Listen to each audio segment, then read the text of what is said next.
ভারতের প্রশ্নপত্র ফাঁস বিতর্ক ও শিক্ষা ব্যবস্থার বিপর্যয়কে কেন্দ্র করে দেশজুড়ে গড়ে ওঠা আন্দোলন এখন এক অভূতপূর্ব ও চূড়ান্ত রূপ ধারণ করেছে।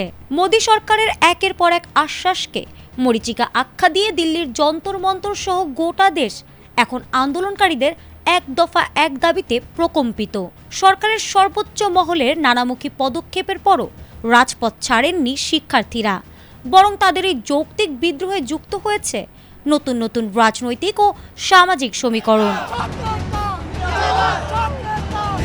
বিতর্কের মুখে ভারতের প্রধানমন্ত্রী নরেন্দ্র মোদী মধ্যরাতে এক জরুরি ভিডিও বার্তায় আন্দোলনকারীদের শান্ত হওয়ার আহ্বান জানান। তিনি ফাস্ট ট্র্যাক আদালত গঠন এবং প্রশ্ন ফাঁস রোধে কঠোর আইনি পদক্ষেপের বড় বড় আশ্বাস দেন। তবে সাধারণ শিক্ষার্থী ও জনতা এই আশ্বাসকে কেবলই সময় ক্ষেপণের কৌশল হিসেবে দেখছেন। প্রধানমন্ত্রীর এই বার্তার পর আন্দোলন থামার বদলে দেশজুড়ে আরও তীব্রভাবে ফুঁসে উঠেছে সাধারণ মানুষ ও ছাত্র জনতা।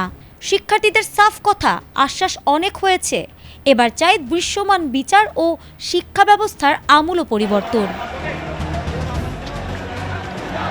আন্দোলনের এই চরম মুহূর্তে শিক্ষার্থীদের পাশে দাঁড়িয়ে মোদী সরকারের তীব্র সমালোচনা করেছেন কংগ্রেস সংসদীয় দলের চেয়ারপারসন সোনিয়া গান্ধী।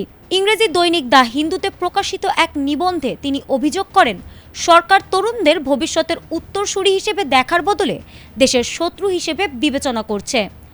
20 জুলাইয়ের শান্তিপূর্ণ আন্দোলনে লাঠিচার্জ ও টিয়ার গ্যাসের নিষ্ঠুরতাকে কলঙ্কের দিন আখ্যা দিয়ে তিনি বলেন,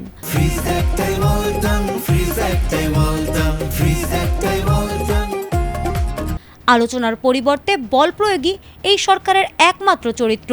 শিক্ষামন্ত্রীর পদত্যাগ না করা এবং সংসদীয় কমিটির সুপারিশ উপেক্ষা করা সরকারের চরম ঔদ্ধত্যের বহিঃপ্রকাশ। আন্দোলনের মাঠে সবচেয়ে চমকপ্রদ মোড় এনেছে ককরোচ জনতা পার্টির প্রতিষ্ঠাতা অভিজিৎ দীপকের এক ভিন্নধর্মী আহ্বান। তিনি বর্তমান কেন্দ্রীয় শিক্ষামন্ত্রী ধর্মেন্দ্র প্রধানকে দিল্লির যন্তর মন্তরের রাজপথে এসে সরাসরি শিক্ষার্থীদের এই আন্দোলনে যোগ দেওয়ার আহ্বান জানিয়েছেন।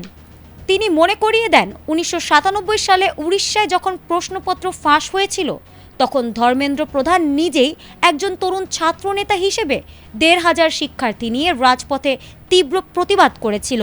সিজেপি প্রতিষ্ঠাতা বলেন, শিক্ষামন্ত্রীর উচিত তার নিজের অতীতকে স্মরণ করে আজ মন্ত্রিত্বের চেয়ার ছেড়ে শিক্ষার্থীদের যন্ত্রণার পাশে এসে দাঁড়ানো। সেই সাথে আন্দোলনকারীরা স্পষ্ট জানিয়ে দিয়েছেন, কোনো মন্ত্রীর বদ্ধ ঘরের বিলাসবহুল বাসভবনে আর কোনো আলোচনাই হবে না। আলোচনার একমাত্র স্থান হবে উন্মুক্ত রাজপথ বা যন্তর মন্তর। কেন্দ্রীয় পরীক্ষার প্রশ্নপত্র ফাঁসের দায় স্বীকার করে শিক্ষামন্ত্রীর পদত্যাগ না করা পর্যন্ত এই আন্দোলন থামবে না।